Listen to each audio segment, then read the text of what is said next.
Welcome. PTN cinema உங்களை அன்புடன் வரவேற்கிறது. இந்த வீடியோவில் நம்ம பார்க்க போகிறது புதிய திரைப்படங்கள். டைட்டில் இப்போ வந்திருக்குது. விஜயோட படம் தான். புரட்சித் தலைவர் எம்ஜி ராமச்சந்திரன் அவர்கள் நடிப்பில் வெளிவந்த திரைப்படம் தான் நான் ஆணையிட்டால்.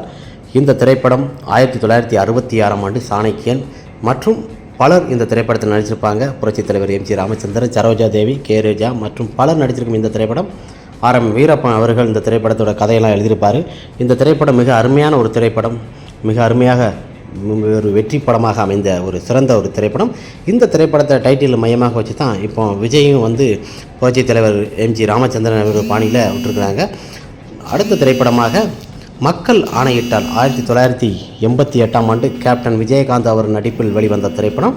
இந்த திரைப்படத்தின் இயக்குனர் ராமநாராயணன். இந்த திரைப்படத்தில் கேப்டன் விஜயகாந்த், ரேகா மற்றும் பலர் நடித்திருப்பாங்க. இந்த திரைப்படம் புரட்சித் தலைவர் எம்ஜிஆர் அவர்களை மையமாக வச்சு எடுக்கப்பட்ட மிக அருமையான ஒரு திரைப்படம் தான். கலைஞரோட வசன கதையில் எழுதப்பட்ட இந்த திரைப்படத்தில் ஸ்டாலின் மற்றும் போன்ற பலர் இந்த திரைப்படத்தில் நடிச்சிருப்பாங்க. இந்த திரைப்படமும் மையமாக வச்சு விஜய் அவர்கள் எடுக்கப்பட்ட திரைப்படம். டிவிகே தளபதி விஜய் அவர்களின் திரைப்படம் தான் ஜனநாயகம் என்ற டைட்டில். புதிய திரைப்படம் வினோத் இயக்கத்தில் அனிருத் இசையில் போஸ்டர் வெளியாகிறது.